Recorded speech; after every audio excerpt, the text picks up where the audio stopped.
도둑놈, 당장 내 1억 5천만 원짜리 목걸이 내놔! 시어머니는 억대 다이아몬드 목걸이가 없어졌다며 시골에서 올라오신 저희 아버지를 도둑으로 몰았습니다. 제 아들의 백일 잔치는 순식간에 아수라장이 되었죠. 온갖 멸시와 조롱 속에서 저는 그들이 절대로 예상하지 못했던 한 가지를 꺼내 들었습니다. 바로 제 아버지의 결백을 증명할 진실이었습니다. 그리고 그 진실의 칼날은 이 집안의 가장 추악한 비밀을 향하고 있었죠. 30분 후 경찰이 도착하자 진짜 범인의 정체가 드러났고 시댁은 발칵 뒤집혔습니다. 이것은 단순한 절도 사건이 아니었습니다. 한 가정을 통째로 무너뜨리려는 거대한 음모의 시작이었으니까요. 마음정거장 시청자 여러분, 과연 제 아버지는 누명을 벗을 수 있었을까요? 이어지는 이야기가 궁금하시다면 구독과 좋아요 잊지 마세요. 제 아들 백일 잔치가 열리던 바로 그날, 제 인생에서 가장 행복해야 할 날이 끔찍한 악몽으로 변해버린 제 이야기를 오늘 들려드리고자 합니다. 그날의 충격으로 시댁은 그야말로 쑥대밭이 되었습니다. 그날 아침, 시댁의 2층짜리 저택은 양가 친척들로 북적였습니다. 거실 한가운데에는 아들의 백일을 축하하는 상이 정성스럽게 차려져 있었죠. 새하얀 백설기와 나쁜 기운을 막아준다는 수수팥떡, 보기 좋게 쌓아 올린 과일까지 모든 것이 완벽해 보였습니다.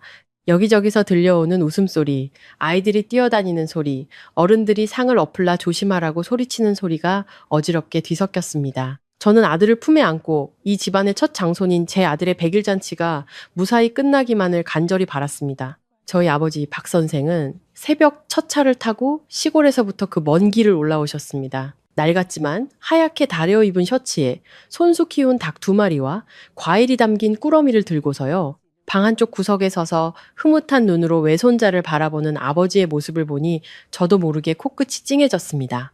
아버지는 말이 없는 분이라 누가 말을 걸 때만 웃어 보이셨고 이따금씩 딸인 제가 시집살이는 괜찮은지 확인하려는 듯 저를 지그시 바라보셨습니다. 반면 시어머니 최 여사는 화려한 금박을 수놓은 붉은색 한복으로 한껏 멋을 냈습니다.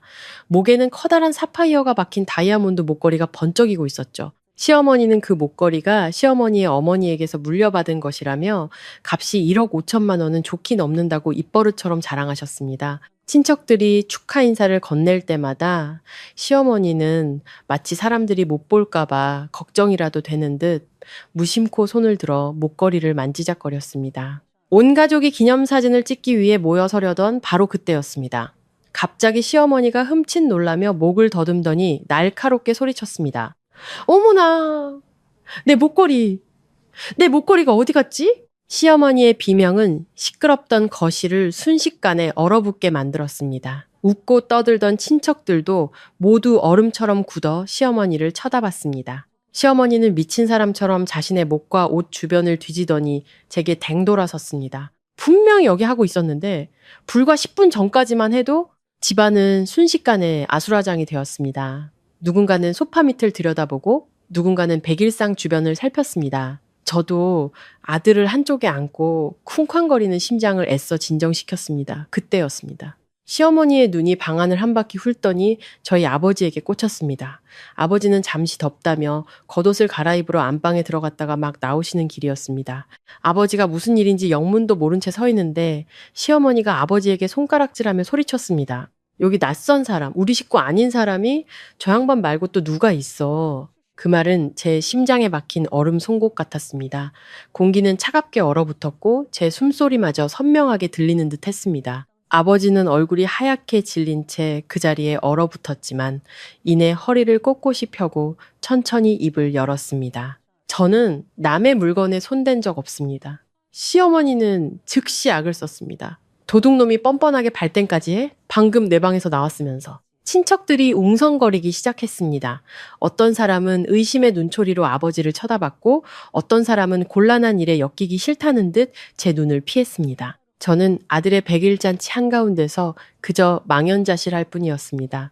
평생을 성실하게 일만 하신 제 아버지가 도둑놈이라는 두 글자로 낙인 찍히는 순간이었습니다. 제 남편 민준 씨는 제 옆에서 얼굴이 새파랗게 질려 있었습니다.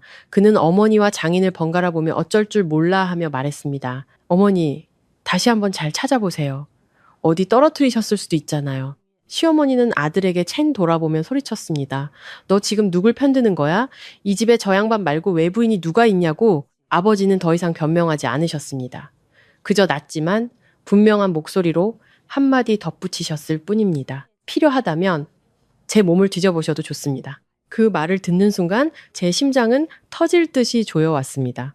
예순을 바라보는 남자가 수많은 사람들 앞에서 스스로 몸수색을 당하겠다고 말해야 하는 것보다 더 비참한 일이 또 있을까요? 저는 아들을 요람에 내려놓고 거실 한가운데로 걸어 나갔습니다. 손은 떨렸지만 목소리는 떨리지 않았습니다. 저는 시어머니를 똑바로 쳐다보며 말했습니다. 어머님, 저희 아버지가 도둑이라고 하셨으니 경찰에 신고하시죠. 저도 이 일 명명백백히 밝히고 싶습니다. 집안이 발칵 뒤집혔습니다. 한 친척 아주머니가 제 팔을 끌며 속삭였습니다. 얘, 왜 일을 크게 만들어? 집안 망신이야. 하지만 저는 알고 있었습니다. 만약 오늘 제가 침묵한다면 도둑이라는 낙인은 평생 아버지를 따라다닐 거라는 걸요. 시어머니가 눈을 부라렸습니다. 네가 감히? 저는 시어머니의 눈을 피하지 않고 대답했습니다. 네, 감히요. 저는 제 아버지를 믿으니까요. 남편이 제 손을 잡으며 애원했습니다. 서연아, 제발. 오늘 좋은 날이잖아. 저는 남편의 손을 가만히 뿌리쳤습니다. 아버지가 이런 억울한 누명을 썼는데 이게 어떻게 좋은 날이에요. 저는 휴대폰을 들었습니다. 손이 너무 떨려 하마터면 떨어뜨릴 뻔했지만 끝내 번호를 눌렀습니다. 통화 연결음이 울릴 때마다 모든 사람의 시선이 제게 쏟아졌습니다. 고개를 젓는 사람, 한숨을 쉬는 사람, 마치 제가 잔치를 망친 주범이라도 되는 듯 저를 쳐다보는 사람도 있었습니다. 아버지는 저를 바라보고 계셨습니다. 걱정과 자랑스러움이 뒤섞인 눈빛으로요. 아버지는 아무 말 없이 마치 네가 옳다고 믿는 대로 하렴이라고 말하는 듯 조용히 고개를 끄덕여 주셨습니다. 저는 입술을 깨물고 수화기 너머의 또렷한 목소리로 말했습니다. 네, 지금 저희 집에서 절도 사건이 발생했고 억울하게 누명을 쓴 분이 계십니다. 경찰관 분들이 오셔서 사건을 기록해 주셨으면 합니다. 전화를 끊자 거실은 폭발할 것 같았습니다. 시어머니가 소리쳤습니다. 너 미쳤구나. 집안일에 경찰을 끌어들여? 저는 한 글자 한 글자 힘주어 대답했습니다. 아버지의 명예는 작은 일이 아닙니다. 혼란스러운 시선들 속에서 저는 미처 알지 못했습니다. 제 그 결정이 1억 5천만 원짜리 목걸이보다 몇 배는 더 끔찍한 비밀을 세상 밖으로 끌어낼 줄은요. 그때 제 머릿속에는 오직 아버지의 누명을 벗겨야 한다는 생각뿐이었습니다. 30분 뒤 무너져 내릴 사람이 제 아버지가 아니라 시댁 식구 전체가 될 거라고는 꿈에도 생각하지 못한 채 말입니다. 그 전화 한 통 이후 제 머릿속에는 도둑놈이라는 단어가 아버지의 명예에 날아든 따귀처럼 계속 맴돌았습니다. 하지만 현재의 이야기를 계속하기 전에 제가 왜 이 집안에 시집 오게 되었는지, 왜 그저 참고 견디면 모든 것이 괜찮아질 거라고 믿었었는지에 대해 먼저 말씀드려야 할 것 같습니다. 제 이름은 박서연입니다. 남편 민준 씨는 같은 회사에서 일하며 만났습니다. 민준 씨는 말주변이 좋거나 화려한 말을 할 줄 아는 남자는 아니었지만 성품이 온화하고 남의 부탁을 거절하는 법이 없었습니다. 연애할 때 저는 이렇게 착한 남자라면 아내에게도 잘할 거라고 생각했습니다. 그래서 그의 집안이 우리 집보다 훨씬 부유하다라는 것을 알면서도 청혼을 받아들였습니다. 시댁인 김 씨 집안은 꽤 규모가 있는 건자재 유통업체를 운영하고 있었습니다.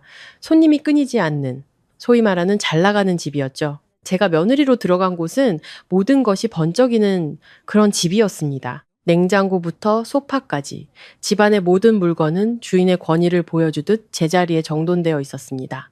처음 시댁에 발을 들인 날 저는 스스로에게 다짐했습니다. 예의 바르게 분수를 알고 살아야 한다고. 저는 며느리고 외부에서 들어온 사람이니까요. 시어머니 최 여사는 처음 만난 날부터 저를 위아래로 훑어보셨습니다. 굳이 말로 하지 않아도 그 눈빛이 무엇을 의미하는지 알 수 있었습니다.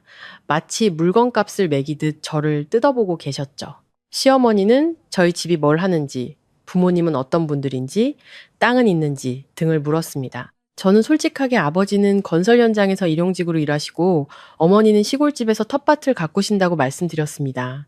넉넉하진 않지만 평온한 삶이라고요. 시어머니는 비웃음 같은 웃음을 흘렸습니다. 그 소리는 크지 않았지만 그 안에 담긴 경멸을 느끼기엔 충분했습니다. 그 후로도 시어머니는 종종 농담인 척 제게 상처 주는 말을 던졌습니다.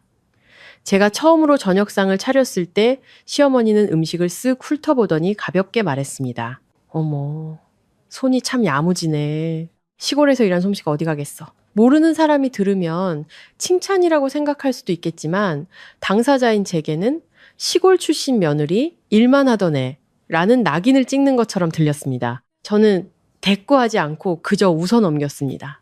성실하고 착하게 살면 언젠가는 인정받을 수 있을 거라고 스스로를 위로했습니다. 어느 시어머니나 다 까다로운 법이고 남편만 나를 사랑해주면 된다고 생각했죠. 하지만 민준 씨는 늘 갈등을 피하려는 사람이었습니다.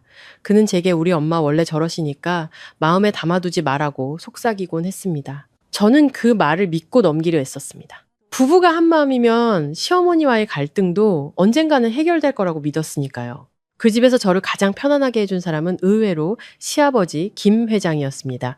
그는 말이 적고 키가 크며 목소리가 낮고 차분했습니다. 시아버지는 여자들 일에 잘 끼어들지 않았지만 시어머니가 제게 심한 말을 할 때면 가끔 여보 그만 좀 해. 서연이도 이제 우리 식구야. 남이 아니라고라며 으름장을 놓곤 했습니다. 그런 한마디가 저에게는 큰 위로와 보호막처럼 느껴졌습니다. 그래서 저는 이 집의 문제는 오직 시어머니뿐이라고 믿었습니다. 시아버지는 가정에 충실하고 품위 있는 가장이라고 생각했습니다. 시어머니 역시 남편에 대한 자랑을 입에 달고 살았습니다.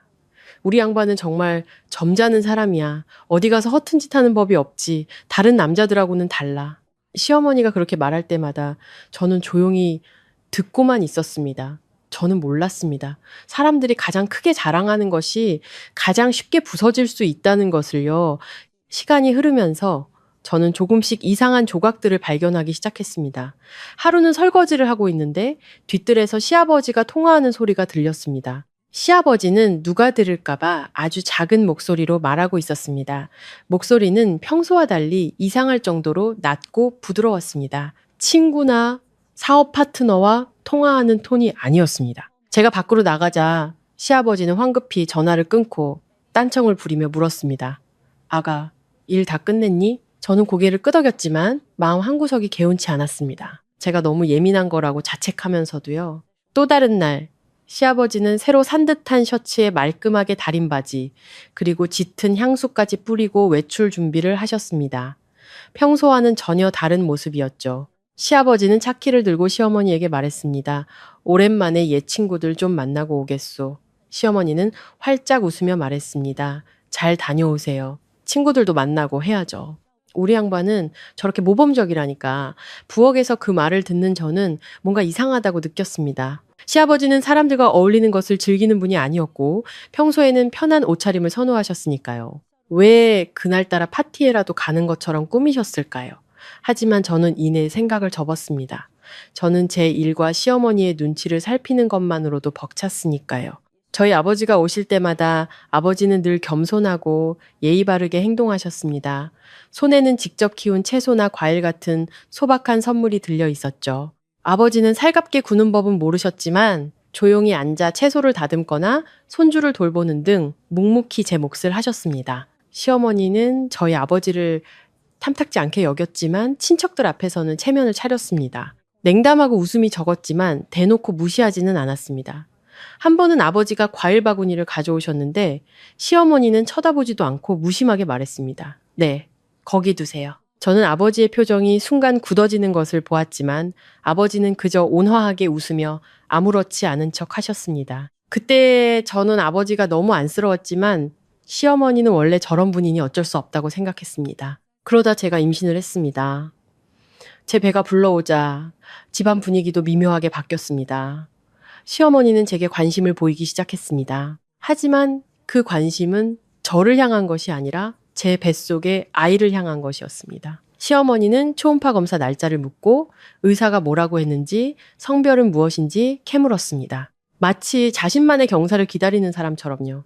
그리고 제가 아들을 낳던 날 시어머니는 완전히 다른 사람으로 변했습니다. 온 동네에 자랑하고 다니셨죠. 우리 집안에 드디어 장손이 태어났어요. 시어머니는 100일 잔치 초대장을 일찌감치 돌리고 친척들을 최대한 많이 불렀으며 성대한 100일상을 주문했습니다. 손주에게는 온통 새 옷만 사입혔습니다. 반면 저에 대한 관심은 예전처럼 시들해졌습니다. 저는 그 모습을 보며 서운하면서도 한편으로는 기뻤습니다.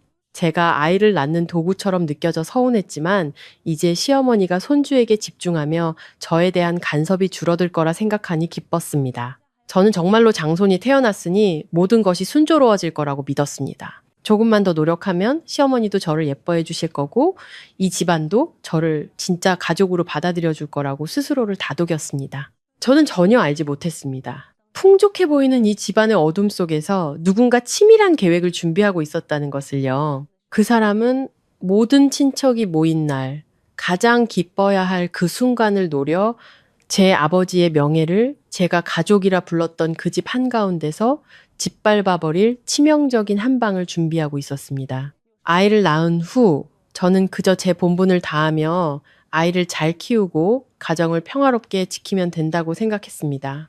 하지만 아들의 100일 잔치를 일주일 앞둔 무렵부터 집안에는 이상한 기운이 감돌기 시작했습니다. 그때는 그저 마음이 불편하다고만 느꼈지 그게 무엇을 의미하는지는 알지 못했습니다. 시어머니는 갑자기 다이아몬드 목걸이 이야기를 끊임없이 꺼내기 시작했습니다. 아주 의도적으로 모두가 들으라는 듯이 반복해서 말했죠. 설거지를 하면서도 손주를 안고서도 말했습니다.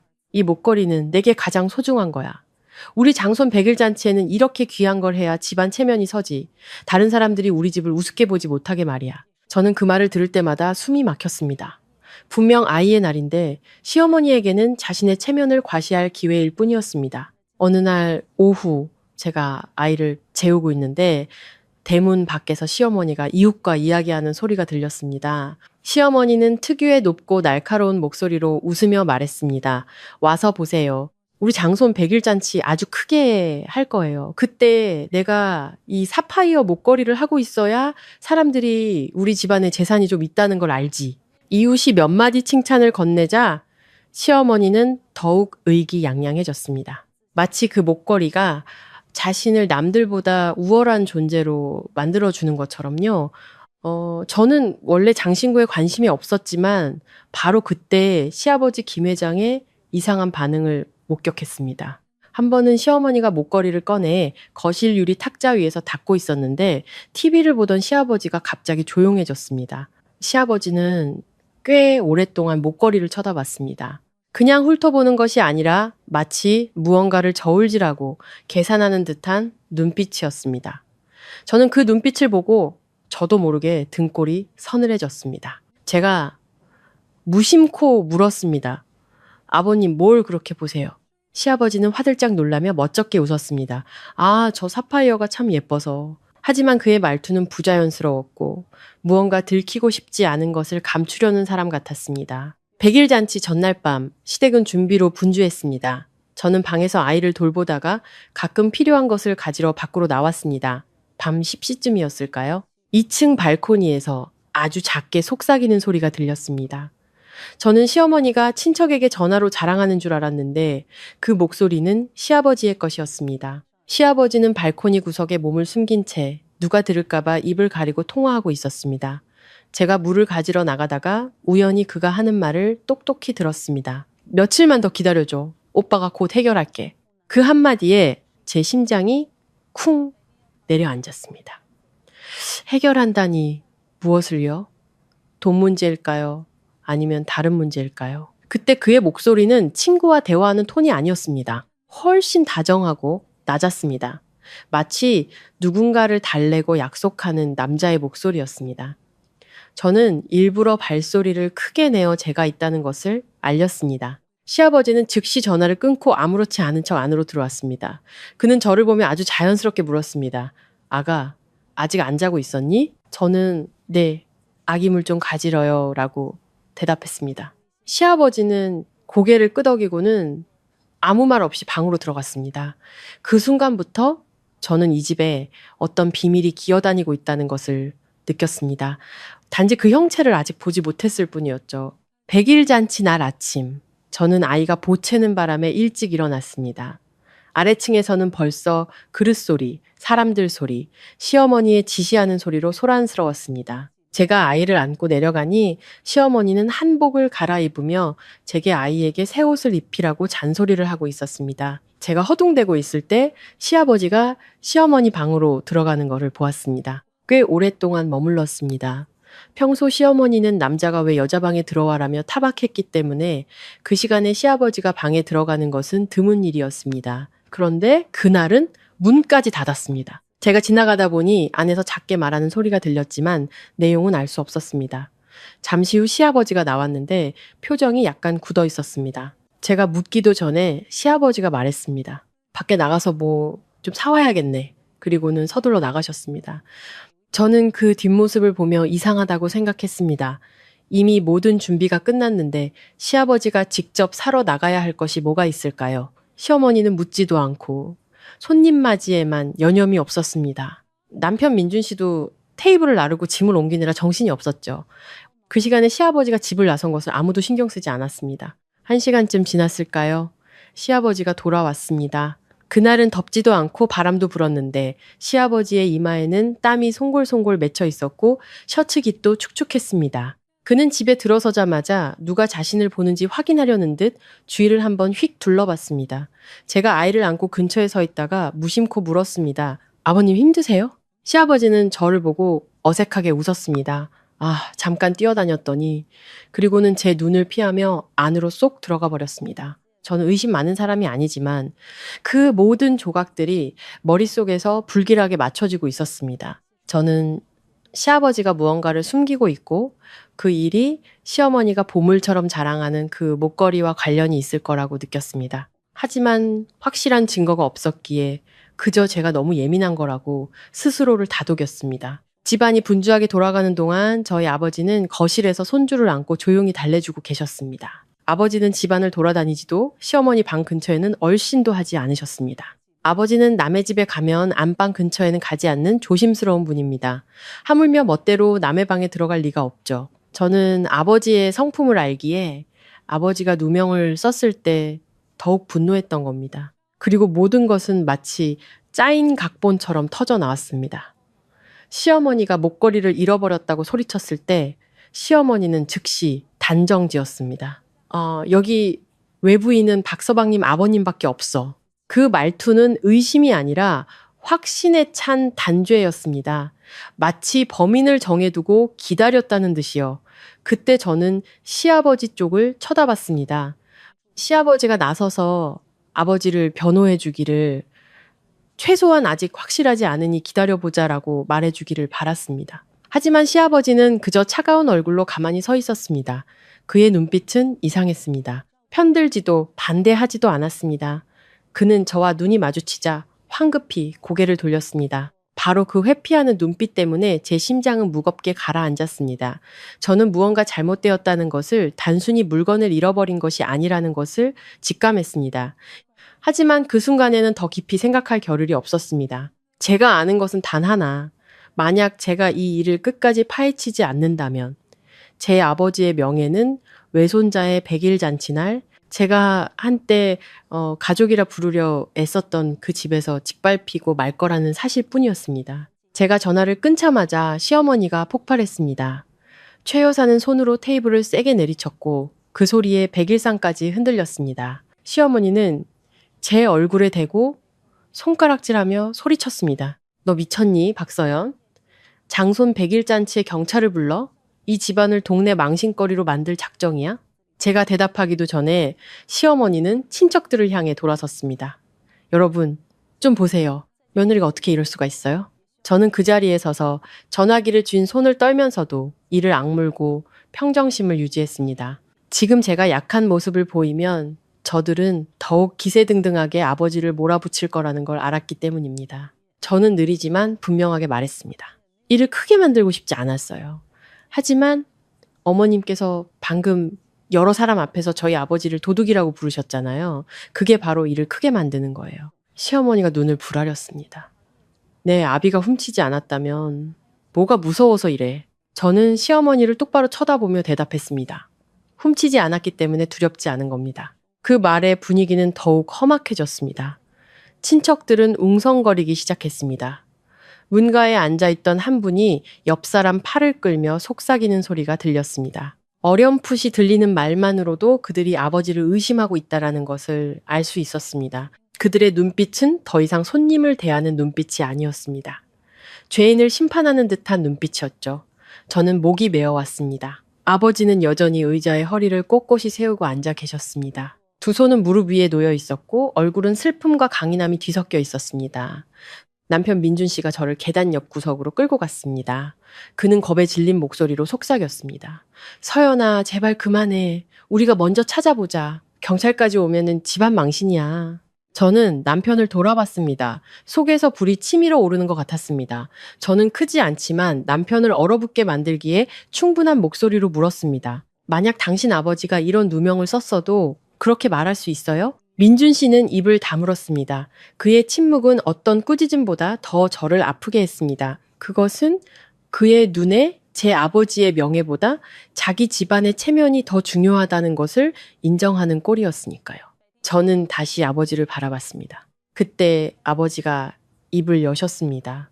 목소리는 떨렸지만 분명했습니다. 애원하는 목소리가 아니었습니다.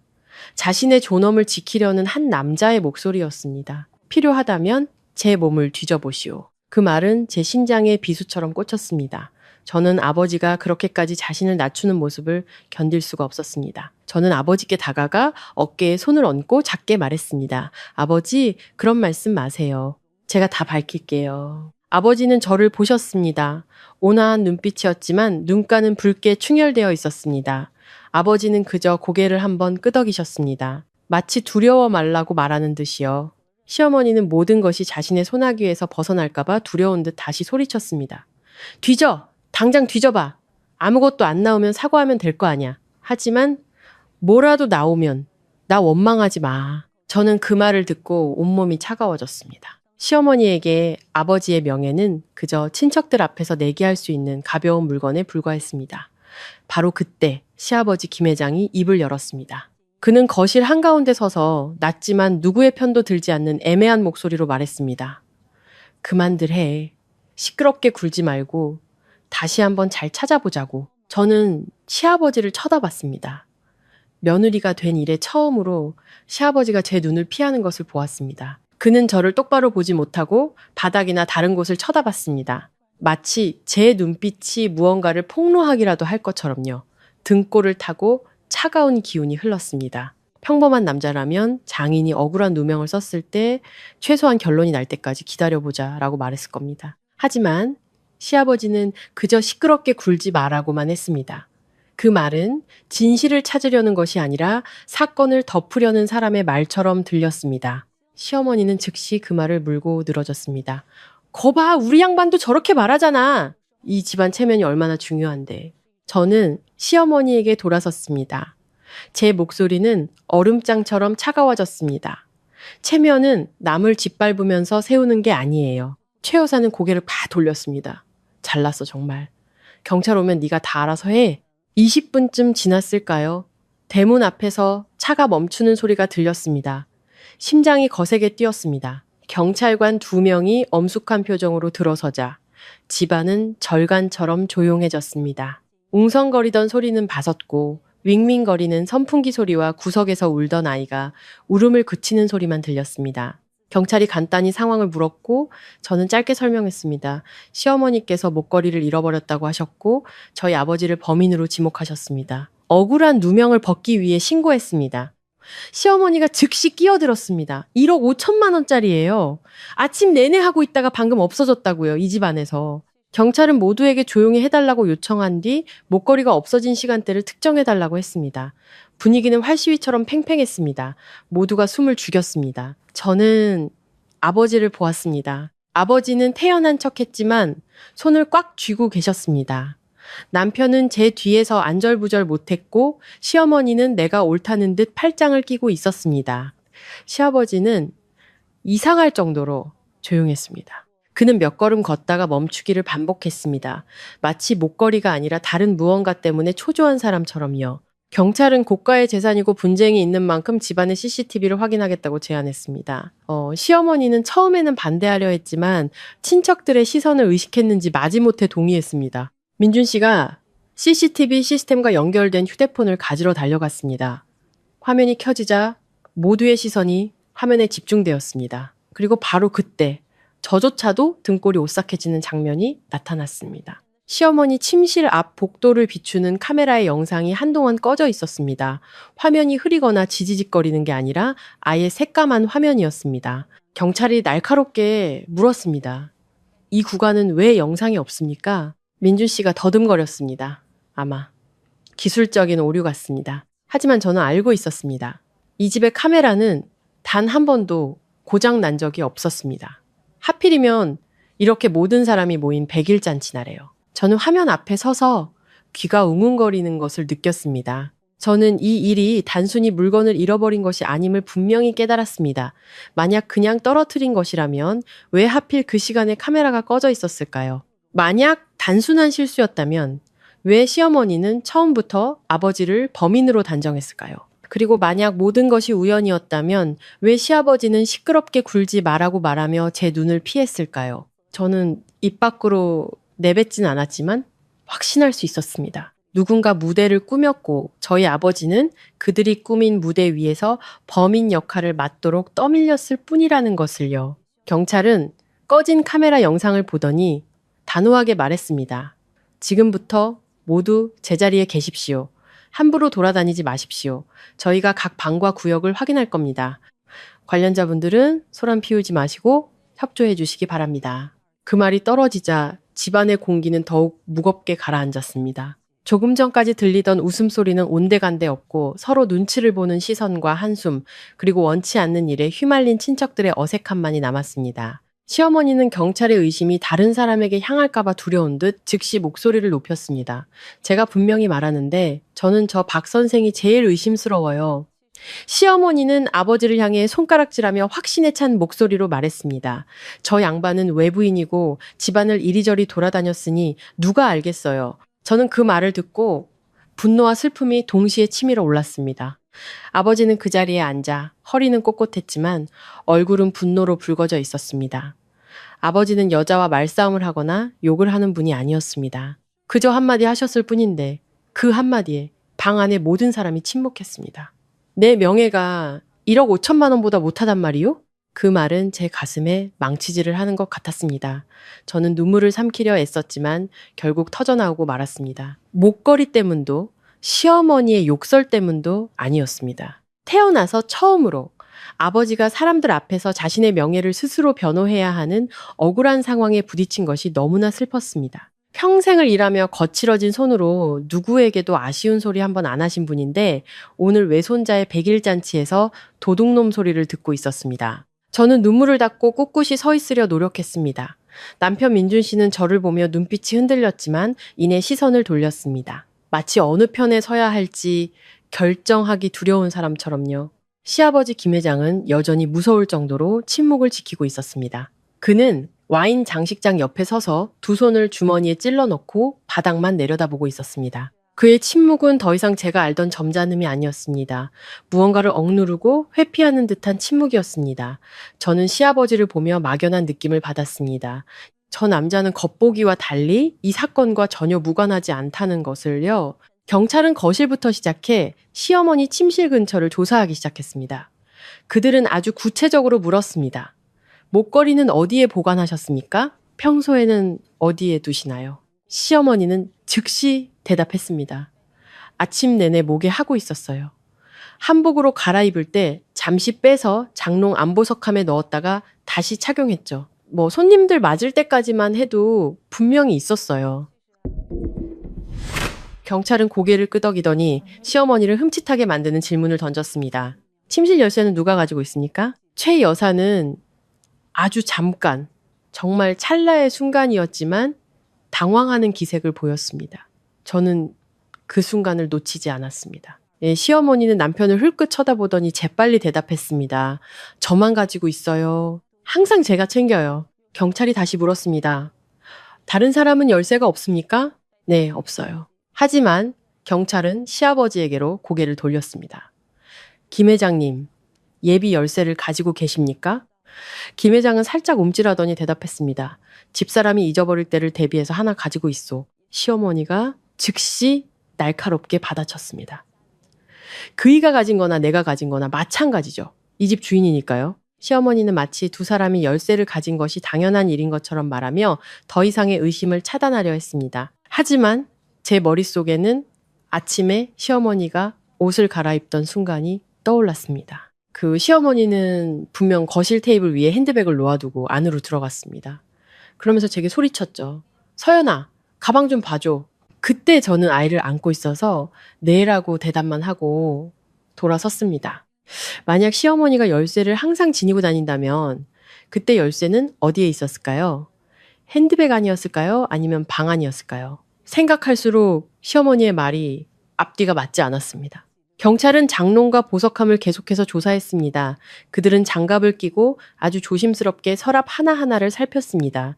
시어머니는 옆에 서서 계속해서 투덜거렸습니다. 꼼꼼하게 좀 찾아보세요. 내 물건이 저절로 날아갔을 리는 없잖아요. 그리고는 다시 아버지를 흘끗 쳐다봤습니다. 마치 죄를 못 박으려는 듯이요. 저는 아버지의 손이 꽉 쥐어지는 것을 보았지만 아버지는 아무 말도 하지 않으셨습니다. 바로 그때 경찰이 한마디를 던져온 집안을 다시 한번 얼어붙게 만들었습니다. 고가의 자산이고 CCTV가 꺼진 정황이 있는 만큼 최근 가족분들의 금융거래 내역을 확인할 필요가 있겠습니다. 특히 담보대출이나 거액이체 같은 거래가 있었는지 확인해서 자작극의 가능성을 배제해야 합니다. 그 말을 듣자 시어머니는 물론이고 남편도 흠칫 놀랐습니다. 그리고 저는 시아버지의 얼굴이 하얘지는 것을 똑똑히 보았습니다. 놀라는 기색이 아니었습니다. 아픈 곳을 찔린 사람의 표정이었습니다. 평소 까무잡잡하던 그의 얼굴이 순식간에 창백해졌습니다. 시아버지는 방 안에 에어컨이 켜져 있는데도 셔츠 깃을 만지작거렸습니다. 저는 그의 관자놀이에 땀이 송골송골 맺히는 것을 보았습니다. 저는 그런 시아버지를 본 적이 없었습니다. 시아버지는 언제나 침착하고 확신에 찬 분이었습니다. 하지만 그 순간에 그는 벼랑 끝에 몰린 사람 같았습니다. 저는 아버지를 돌아보았습니다. 아버지는 저를 보며 작지만 단단한 목소리로 말했습니다. 딸아, 두려워 마라. 나무가 고드니 그림자가 휠리 없다. 그 한마디에 저는 정신이 번쩍 드는 것 같았습니다. 저는 깊게 숨을 들이마시고 눈물을 닦고 고개를 끄덕였습니다. 아버지가 저를 안심시키려 하셨지만 사실은 이 굴욕적인 상황 속에서 스스로를 다잡고 계셨다는 것을 알았습니다. 저는 집안을 둘러보았습니다. 친척들은 조용히 앉아 있었고 시어머니는 분노에 차 있었으며 남편은 어쩔 줄 몰라 했습니다. 시아버지는 땀을 흘리고 있었고 누명을 쓴 저희 아버지가 오히려 가장 침착했습니다. 그때 제 머릿속에는 단 하나의 생각만이 남았습니다. 이 집을 발칵 뒤집어서라도 누구의 체면이 깎이더라도 반드시 아버지의 명예를 되찾아야 한다. 만약 오늘 제가 물러선다면 내일 그리고 그 후로도 아버지는 사돈댁 물건에 손댄 사람으로 기억될 테니까요. 그 치욕은 몇 마디 사과로 씻을 수 있는 것이 아니었습니다. 저는 그때까지 알지 못했습니다. 목걸이 분실 사건 뒤에 숨겨진 비밀은 단순한 누명 사건이 아니었습니다. 그것은 온 김씨 집안을 망신뿐만 아니라 누구도 손쓸 수 없을 정도로 발칵 뒤집어 놓을 추악하고 죄악으로 가득 찬 관계를 끌어낼 것이라는 사실을요. 경찰은 CCTV 영상에 비정상적으로 꺼진 구간이 있고 지문 감식 결과 낯선 지문이 발견되자 더 이상 에둘러 묻지 않았습니다. 한 경찰관이 시아버지를 향해 돌아섰습니다. 목소리는 차분했지만 단호했습니다. 김 회장님, 오늘 오전 통화 기록을 확인해야겠습니다. 그 말은 이미 파문이인 호수에 던져진 또 하나의 돌멩이 같았습니다. 김 회장은 순간 흠칫했지만 이내 태연한 척했습니다. 내 휴대폰에 뭐 볼 게 있다고 그러시오. 경찰관이 즉시 응수했습니다. CCTV가 꺼져 있던 시간과 관련이 있을 수 있습니다. 만약 회장님께서 관련이 없다면 통화 기록 확인이 오히려 회장님의 결백을 증명해 줄 겁니다. 저는 시아버지를 보았습니다. 아침부터 지금까지 처음으로 그의 눈빛에서 태연함이 사라지는 것을 보았습니다. 그는 휴대폰을 내밀었지만 손끝이 미세하게 떨리고 있었습니다. 남편 민준 씨가 아버지의 휴대폰을 받아 경찰에게 건넸습니다. 경찰은 오전 8시부터 9시 사이의 통화 기록을 확인했습니다. 불과 몇 초 후 경찰관이 말했습니다. 오전 8시 12분에 6분간의 통화 기록이 있네요. CCTV가 꺼져 있던 시간과 거의 일치합니다. 시어머니가 그 말을 듣자마자 끼어들었습니다. 친구랑 통화했겠죠. 남자가 전화 통화 좀 한 게 뭐 그리 대수라고요? 경찰은 반응하지 않고 계속해서 물었습니다.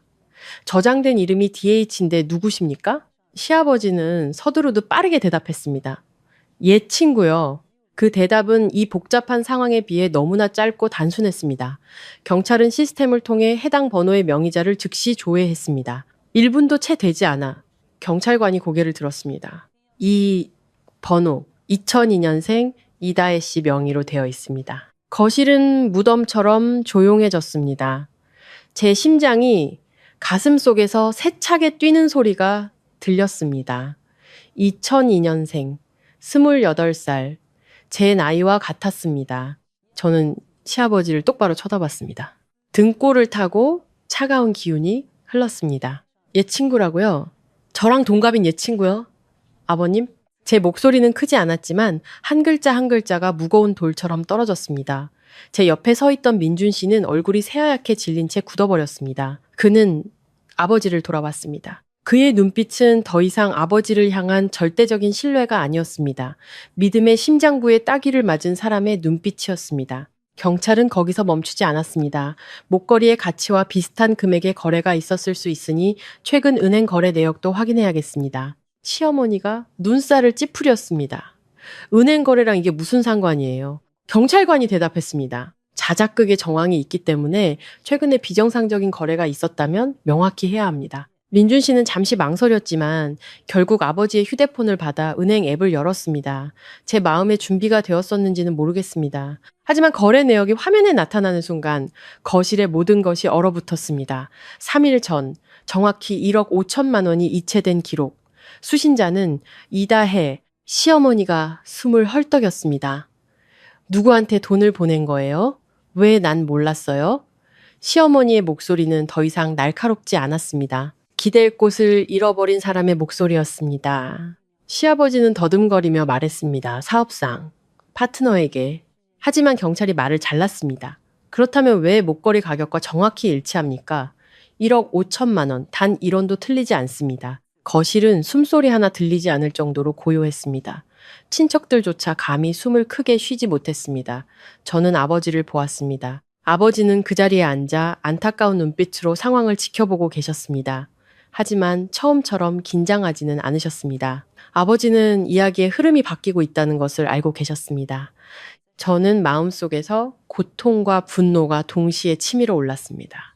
이 집안에서 가장 점잖다고 생각했던 사람이 이런 큰 비밀을 숨기고 있었다는 사실에 고통스러웠고 그 비밀을 덮기 위해 저희 아버지를 방패막이로 삼았다는 사실에 분노했습니다. 민준 씨가 한 걸음 앞으로 나섰습니다. 그의 목소리는 갈라져 있었습니다. 아버지, 누구한테 돈을 보내신 거예요? 말씀 좀 해보세요. 시아버지는 아들을 쳐다보지 못하고 작게 말했습니다. 말했잖니, 사업 문제라고. 하지만 그의 눈은 더 이상 방 안에 누구도 마주치지 못했습니다. 경찰이 단도직입적으로 말했습니다. 이다혜 씨를 불러서 조사를 진행하겠습니다. 만약 관련이 없다면 본인이 직접 증명할 수 있겠죠. 그 순간 시아버지가 벌떡 일어섰습니다. 그는 날카롭게 소리쳤습니다. 그럴 필요 없소! 이건 우리 집안일이요! 그 말은 거실 한가운데를 가로지르는 칼날 같았습니다. 시어머니는 남편에게 쭉 돌아섰습니다. 집안일? 저 젊은 애한테 돈 보낸 게 집안일이라고요? 시어머니는 거의 절규하듯 소리쳤습니다.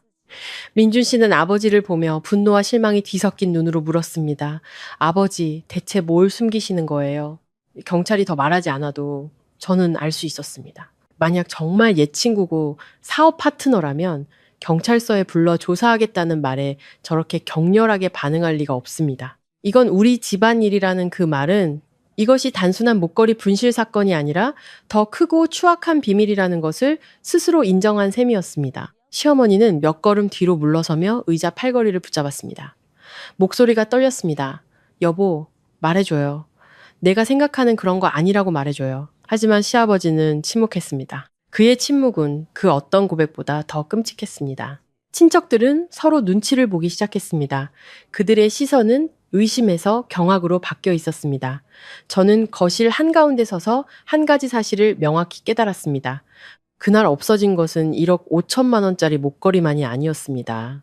아내의 믿음, 아들의 존경, 그리고 시어머니가 평생 자랑해온 뼈대 있는 집안이라는 허울, 그 모든 것이 산산조각 나고 있었습니다. 그리고 저는 알았습니다. 시아버지가 이거는 우리 집안일이요 라고 외친 그 순간부터 이야기는 다른 방향으로 흘러가기 시작했다는 것을요. 이제 이것은 누가 도둑이냐의 문제가 아니었습니다. 모든 친척이 모인 가장 기뻐야 할 100일 잔치 날, 한 집안의 추악한 비밀이 만천하에 드러나는 문제였습니다. 시아버지가 이건 우리 집안일이라고 외친 후 거실의 공기는 더욱 숨막히게 변했지만 경찰은 물러서지 않았습니다. 한 경찰관이 김 회장을 똑바로 보며 여전히 차분하지만 단호한 목소리로 말했습니다. 선생님, 자작극의 정황이 있고 억울하게 누명을 쓴 분이 있는 이상 저희는 반드시 사건을 명확히 해야 합니다. 말로 해결될 문제가 아닙니다. 시어머니는 그때 이미 처음에 기세등등한 목소리를 잃어버린 후였습니다. 남편과 경찰을 번갈아 보며 떨리는 목소리로 말했습니다. 아니, 경찰 양반들, 이렇게까지 해야 합니까? 경찰은 단호하게 대답했습니다. 진실을 밝히기 위해서입니다. 그렇지 않으면 억울한 분은 평생 누명을 쓰고 살아가야 합니다. 그 말을 듣고 저는 아버지를 돌아봤습니다. 아버지는 여전히 조용히 앉아 계셨지만 두 눈은 꾹 참아온 분노로 붉어져 있었습니다. 저는 스스로에게 다짐했습니다. 오늘 무슨 일이 터지든 더 이상 물러서지 않겠다고. 경찰은 대문 밖 CCTV를 추가로 확인하겠다고 요청했습니다. 그것은 집안 시스템과 별도로 설치된 것이라 복도 카메라가 꺼진 것과 상관없이 작동하고 있었습니다. 민준 씨는 다시 휴대폰을 들었지만 손이 떨리고 있었습니다. 보면 볼수록 자신의 아버지가 연루될 가능성이 커지니 그도 두려웠을 겁니다. 대문 밖 CCTV 영상이 화면에 나타났습니다.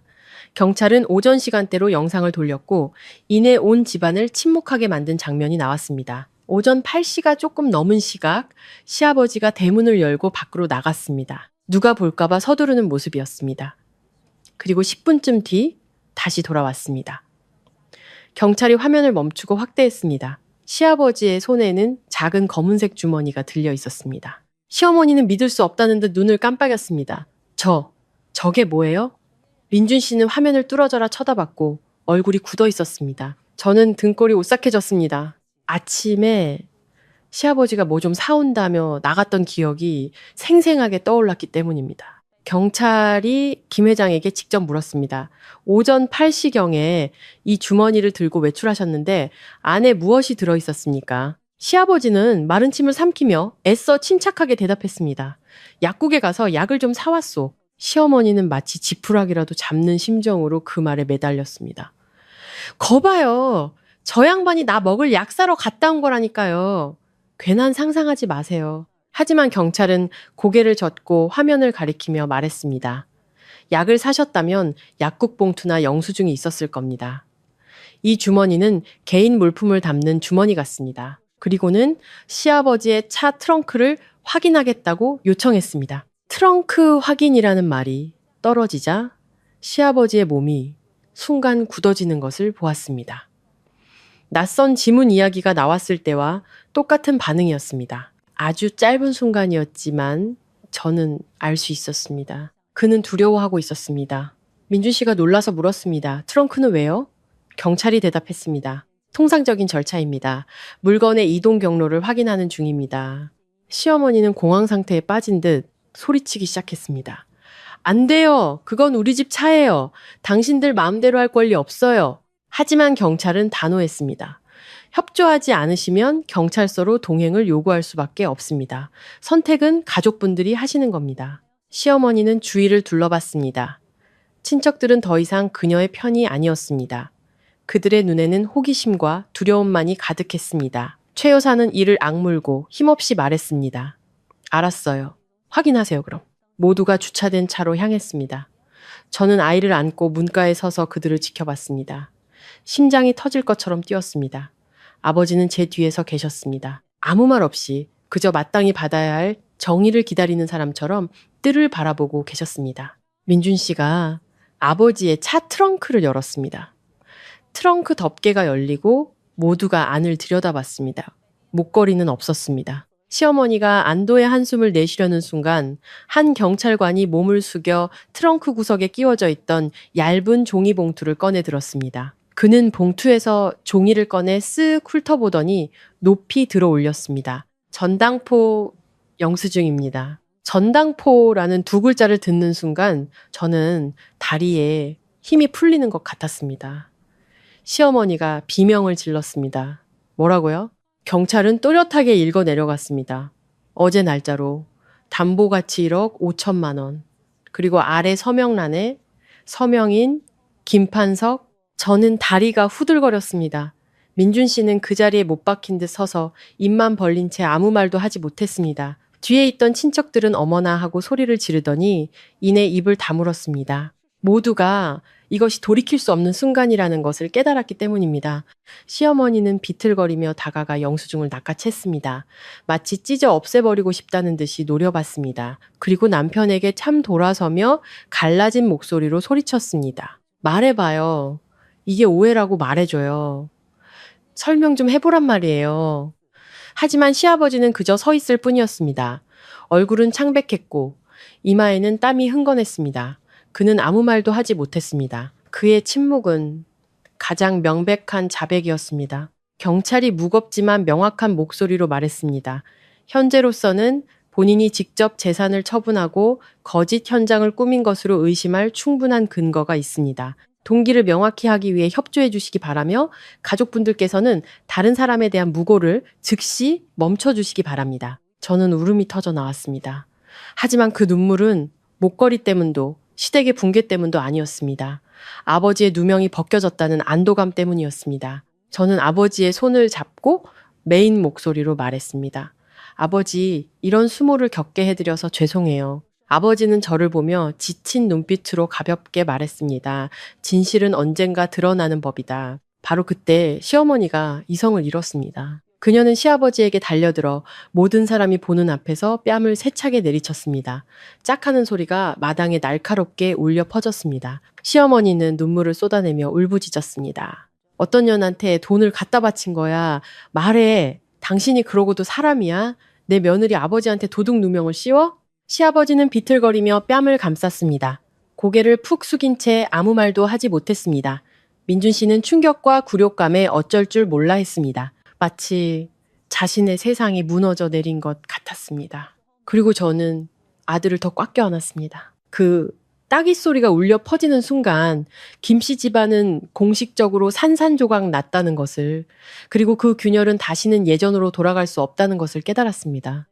시아버지의 뺨을 때리는 소리가 댁자 집 앞마당은 죽음과 같은 침묵에 휩싸였습니다. 친척들은 어쩔 줄 몰라 하며 어떤 이는 민망함에 고개를 돌렸고 어떤 이는 입만 벌린 채 말을 잇지 못했습니다. 시아버지는 땅에 뿌리 박힌 듯 서서 뺨을 감싼 채 고개를 숙이고 있었습니다. 경찰이 침착하지만 엄한 목소리로 말했습니다. 김 회장님, 동기를 명확히 말씀해 주셔야 합니다. 현재 허위 현장을 조성하고 타인을 무고한 혐의가 있습니다. 시어머니는 여전히 떨고 있었지만 먼저 소리쳤습니다. 말해봐요! 그 돈으로 뭘 했냐고! 감히 며느리 아버지한테 죄를 뒤집어 씌우고 당신이 그러고도 사람이야? 시아버지는 마른 침을 삼키며 몇 번이나 입술을 달싹였습니다. 민준 씨는 굴욕감과 분노로 얼굴이 붉게 달아올라 있었습니다. 그의 목소리는 쉬어 있었습니다. 아버지, 말씀 좀 해보세요. 제가 앞으로 아내의 얼굴을 어떻게 보라고 이러세요? 저는 남편을 보며 가슴이 미어졌습니다. 그의 믿음이 산산조각 나는 순간이었고 이 가정은 제 눈앞에서 무너져 내리고 있었습니다. 마침내 시아버지가 입을 열었습니다. 목소리는 낮고 갈라져 있었습니다. 급하게. 돈이 필요했소. 시어머니가 비웃었습니다. 돈이 급해? 이 집에 돈이 부족했던 적이 있기나 했어요? 김 회장은 눈을 질끈 감았습니다. 마치 스스로를 벽으로 밀어넣는 사람처럼요. 다혜가 힘든 일이 생겨서 다혜라는 이름을 듣는 순간 등골이 서늘해졌습니다.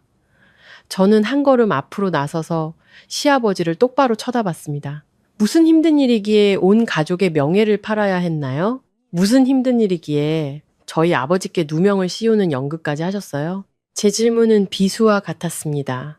시아버지는 입술을 떨며 막다른 길에 몰린 사람처럼 울먹이며 말했습니다. 다혜가 임신을 했다고 했소.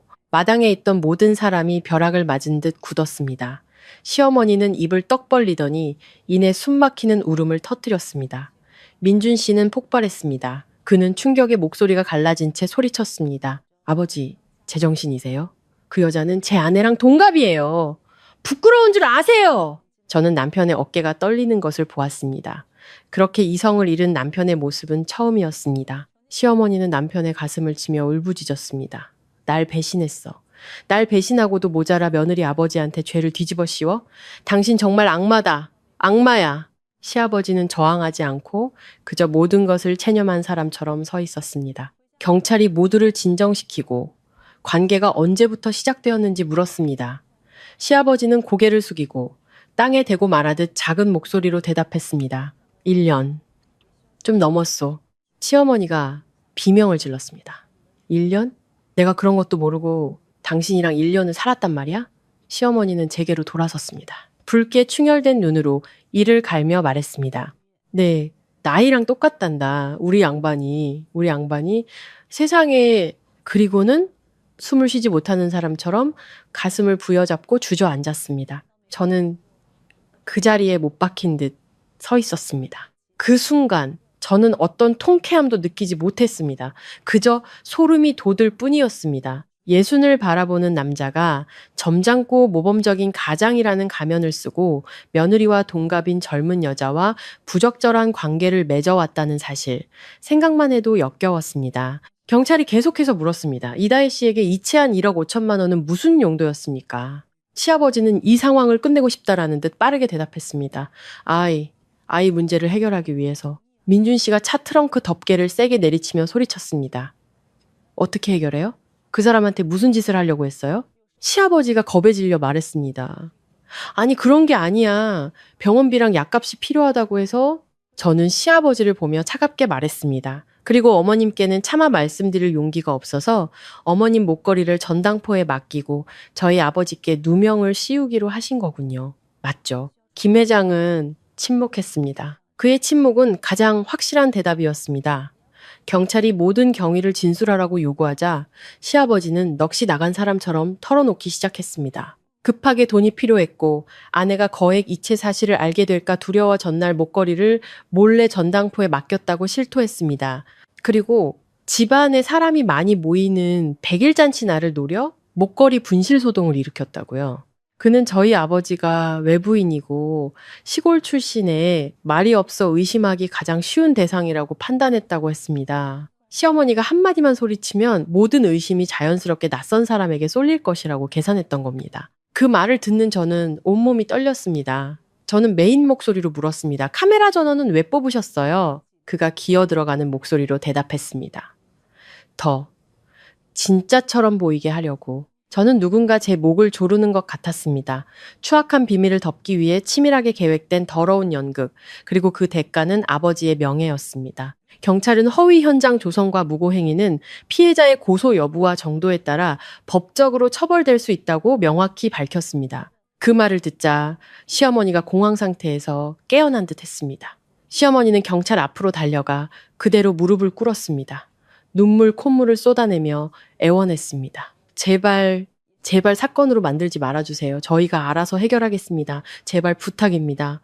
저는 무릎 꿇은 시어머니를 보며 마음이 차갑게 식는 것을 느꼈습니다. 조금 전까지 아버지에게 도둑놈이라며 손가락질하던 그 여자가 이제는 집안 망신이 두려워 경찰에게 무릎 꿇고 빌고 있었습니다. 경찰이 단호하게 말했습니다. 부부 공동재산이고 가족 내부 문제인 점을 감안해 합의할 시간을 드릴 수는 있습니다. 하지만 무고를 당한 피해자 측에서 처벌을 원할 경우 저희는 규정대로 처리해야 합니다. 최 여사는 저를 돌아봤습니다. 그녀의 눈에는 애원이 가득했습니다. 서연아, 네가 좀 말해다오. 일을 크게 만들지 말자. 저는 시어머니를 보았습니다. 마음속에서 이상한 감정이 솟아났습니다. 동정심도 분노도 아니었습니다. 냉철한 현실 인식이었습니다. 저는 이 비극이 아직 끝나지 않았다는 것을 알았습니다. 이것은 목걸이 분실 사건에서 붕괴와 굴욕, 그리고 이제부터 이 집안의 누구도 외면할 수 없는 끔찍한 후폭풍으로 번져나갔을 뿐입니다. 그날 이후 경찰은 사건을 자작극 및 무고 혐의가 있는 사건으로 잠정 기록했습니다. 처벌 여부는 피해자의 의사에 따르기로 했죠. 시어머니가 무릎 꿇고 빌고 친척들이 굴욕적인 분위기 속에서 뿔뿔이 흩어졌기 때문에 사건은 일단 내부 해결로 마무리되는 듯 했습니다. 하지만 그것은 표면적인 봉합일 뿐이었습니다. 이 집안의 내부는 더 이상 서로를 예전처럼 바라볼 수 없을 정도로 산산조각 났습니다. 며칠 동안 시댁은 초상집 같았습니다. 시어머니는 더 이상 저를 구박하거나 기저귀 문제로 트집 잡지 않았습니다. 그저 멍하니 앉아 있었고 얼굴은 판숙해졌습니다. 밤마다 잠을 설치고 작은 소리에도 화들짝 놀랐습니다. 제가 시어머니 방을 지나갈 때면 가슴을 부여잡고 망신이야. 너무 망신스러워라고 중얼거리는 소리를 여러 번 들었습니다. 시어머니는 이웃이 알까봐, 친척들이 이 일을 입에 올릴까봐 두려워했습니다. 젊은 여자에게 빠져 집안 망신시킨 남편을 둔 여자라는 꼬리표가 평생 따라다닐까봐 전전긍긍했습니다. 한 번은 제게 끊어지는 목소리로 원망하듯 말했습니다. 네가 경찰만 안 불렀어도 아무도 몰랐을 텐데. 저는 대꾸하지 않고 그저 시어머니를 똑바로 쳐다봤습니다. 어머님 스스로에게 물어보세요. 누가 누구에게 먼저 망신을 줬는지. 시아버지 김 회장은 모든 것이 탄로난 후 거의 다른 사람이 되었습니다. 말이 더 없어졌고 저와 민준 씨의 얼굴을 피했습니다. 식사 시간에는 밥을 몇 술 뜨는 둥 마는 둥 하고는 방으로 올라가 버렸습니다. 한 번은 계단에서 마주쳤는데 저를 흘끗 보는 그의 눈빛에는 부끄러움뿐만 아니라 두려움 같은 것도 섞여 있었습니다. 저는 그때 깨달았습니다. 그가 두려워하는 것은 아내와 아들이 아는 것뿐만이 아니었습니다. 어쩌면 그는 그 젊은 여자 이다혜를 두려워하고 있는지도 모릅니다. 남편 민준 씨는 기둥을 잃은 사람 같았습니다. 야근이 잦아졌고 웃음과 말이 줄었습니다.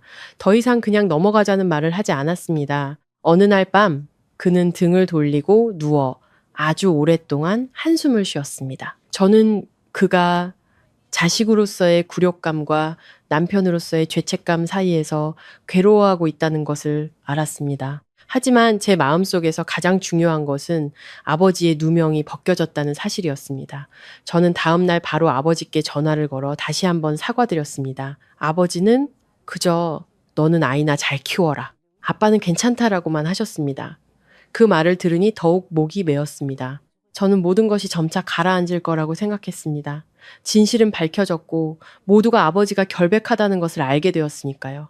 시아버지는 대가를 치렀고 시어머니는 근거 없는 비난의 결과를 똑똑히 보았습니다. 저는 가장 큰 파도는 지나갔고 이제 상처를 봉합하고 각자 자신의 굴욕을 삼키며 살아갈 일만 남았다고 생각했습니다. 하지만 인생은 결코 그렇게 쉽게 평온을 허락하지 않았습니다.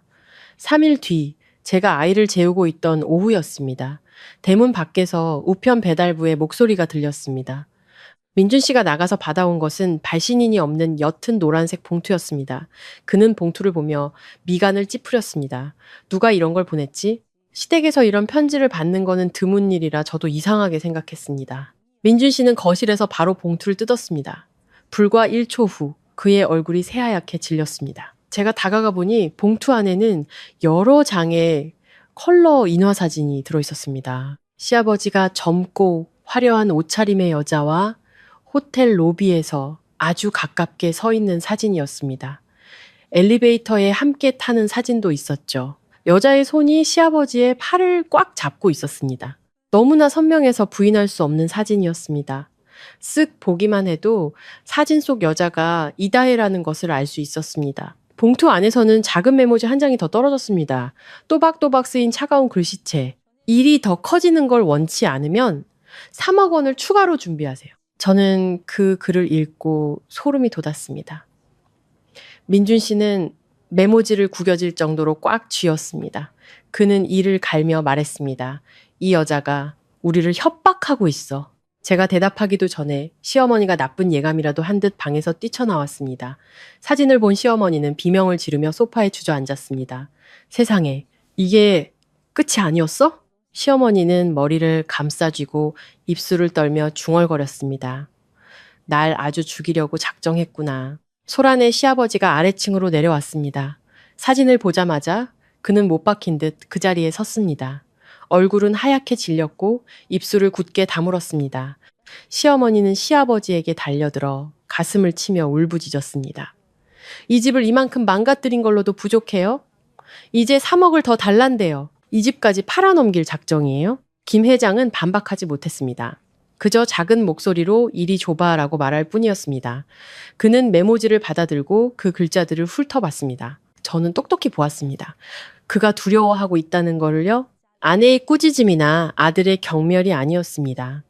그는 저 바깥에서 자신의 목줄을 쥐고 있는 그 누군가를 두려워하고 있었습니다. 그는 마른 침을 삼키며 갈라진 목소리로 말했습니다. 저 여자가 미쳤구나. 저는 민준 씨에게 돌아섰습니다. 묻는 것이자 정신 차리라는 일침이었습니다. 당신 생각에 28살 여자가 예순을 바라보는 남자를 진심으로 사랑할 것 같아요? 민준 씨는 저를 보았습니다. 그의 눈빛은 어두워졌습니다. 그는 바로 대답하지 않았지만 그의 침묵은 그 역시 제가 생각하는 바를 깨닫고 있다는 것을 의미했습니다. 시어머니는 공황 상태에 빠졌습니다. 커튼을 치고 대문을 굳게 잠갔습니다. 마치 이웃이 볼까 두려운 사람처럼요. 시어머니는 넋이 나간 사람처럼 속삭였습니다. 저 여자가 이 사진들을 뿌리면 난 어떻게 살아? 시장에 가면 사람들이 날 어떻게 보겠어? 시어머니는 저를 보았습니다. 두려움과 분노가 뒤섞인 눈빛으로요. 서연아, 너 어떻게 좀 해봐. 경찰 부르는 거 잘하잖아. 저는 깊게 숨을 들이쉬고 메모지를 똑바로 쳐다봤습니다. 저는 더 이상 이다혜를 시아버지가 변명하려 했던 것처럼 연약한 내연녀로 보지 않았습니다. 저는 깨달았습니다. 그녀는 목걸이 사건이 발각된 것을 알고 있고 이 집안이 공황 상태에 빠진 것을 알고 있으며 바로 그 순간을 노려 추가적인 타격을 가한 것이라는 것을요. 임신은 핑계였을지도 모릅니다. 진짜 목적은 돈, 협박, 그리고 이 집안을 조종하는 것이었습니다. 저는 시아버지를 보았습니다. 그의 눈에는 더 이상 거짓된 위험은 없었습니다. 목줄을 잡힌 자의 굴욕적인 두려움만이 남아 있었습니다. 그 순간 저는 등골이 오싹해지는 사실을 깨달았습니다. 어쩌면 이 게임에서 꼭두각 씨는 우리 가족이 아니라 바로 시아버지 그 자신일지도 모른다는 거를요. 저는 요람에서 곤히 잠든 아들을 보았습니다. 그리고 마음속 깊은 곳에서부터 차가운 기운이 솟아나는 것을 느꼈습니다. 저는 이제 아버지의 명예를 지키는 것뿐만 아니라 이 김씨 집안이 가장 두려워하는 것, 바로 체면을 무기 삼아 이 집 전체를 쥐고 흔들려는 젊고 탐욕스럽고 치밀한 한 여자와 맞서 싸워야 한다라는 것을 알았습니다. 가장 큰 파도는 지나갔다고 생각했지만 저는 이 다혜가 자신의 패를 이제 막 꺼내들었다는 것을 알지 못했습니다. 3억 원을 추가로 준비하세요라는 메모지는 이미 너덜너덜해진 이 집에 새로 그어진 칼자국처럼 테이블 위에 놓여 있었습니다. 시어머니는 가슴을 부여잡고 숨을 헐떡였고 민준 씨는 방향을 잃은 사람처럼 방 안을 서성였습니다. 시아버지는 소파 끝에 걸터 앉아 핏줄이 붉어진 두 손을 마주잡고 있었습니다. 저는 아이를 안고 창가에 서서 밖을 내다보며 마음이 차갑게 식는 것을 느꼈습니다. 저는 그 봉투가 끝이 아니라 시작이라는 것을 알았습니다. 그리고 제 예상대로 30분도 채 되지 않아 초인종이 요란하게 울렸습니다. 한 번 누르는 것이 아니라 마치 문을 부술듯이 계속해서 눌러댔습니다. 시어머니가 화들짝 놀라며 민준 씨의 팔을 붙잡았습니다. 나가지 마! 저 여자면 어떡해! 민준 씨가 얼굴을 찌푸렸습니다. 안 나가면 더 난리칠 거예요. 저는 아들을 요람에 내려놓고 현관으로 똑바로 걸어갔습니다. 문고리를 돌리자마자 누구인지 확인하기도 전에 낭낭하지만 차가운 여자의 목소리가 들렸습니다. 안녕하세요, 사모님, 아버님. 저 다혜예요. 저는 그 자리에 얼어붙었습니다. 이다혜는 두려워하는 기색 없이 당당하게 문 앞에 서 있었습니다. 화려한 옷차림에 새빨간 립스틱, 손에는 한눈에 봐도 비싸 보이는 핸드백을 들고 있었습니다. 그녀의 눈빛은 저를 한번 훑고는 집 안을 들여다봤습니다. 마치 자기 소유의 공간을 둘러보는 사람처럼요. 안에서 시어머니가 뛰쳐나왔습니다. 이다혜를 보자마자 얼굴이 하얘지더니 목이 찢어져라 소리쳤습니다. 나가! 이 여우 같은 년! 내 집을 망쳐놓고 어디라고 기어들어와? 이다혜는 전혀 놀라지 않았습니다. 그저 고개를 살짝 기울이며 비웃었습니다. 사모님, 진정하세요. 저 대화하러 온 거예요. 진정하라는 그 말이 불에 기름을 부었습니다. 시어머니는 그녀의 머리채를 잡으려고 달려들었습니다. 제가 즉시 앞을 가로막았습니다. 어머님, 이러시면 안 돼요. 저 여자가 원하는 게 바로 이런 거예요. 우리 집을 시장 바닥으로 만드는 거예요. 시어머니는 헐떡이며 눈을 부라렸습니다. 비켜. 내가 전현 머리털을 다 뽑아버릴 테다. 이다혜는 가만히 서서 여유롭게 핸드백 끈을 고쳐 맸습니다. 그녀의 목소리는 여전히 기계처럼 평온했습니다. 사모님 망신당하게 만들고 싶진 않지만 저도 일을 크게 만들게 하지는 마세요.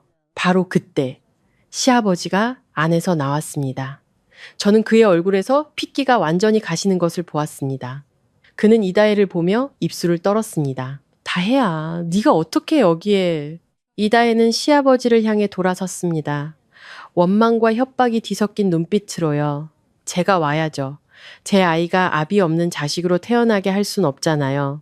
민준 씨가 벌떡 일어나 이를 갈았습니다. 누구더러 아이라고 해? 더러운 수작 부리지 마. 이다혜는 민주 씨를 잠시 쳐다보더니 저를 향해 시선을 돌렸습니다. 언니가 민주 씨 부인이죠? 이 일에서 결정권이 없는 사람은 언니라는 거 알아두는 게 좋을 거예요.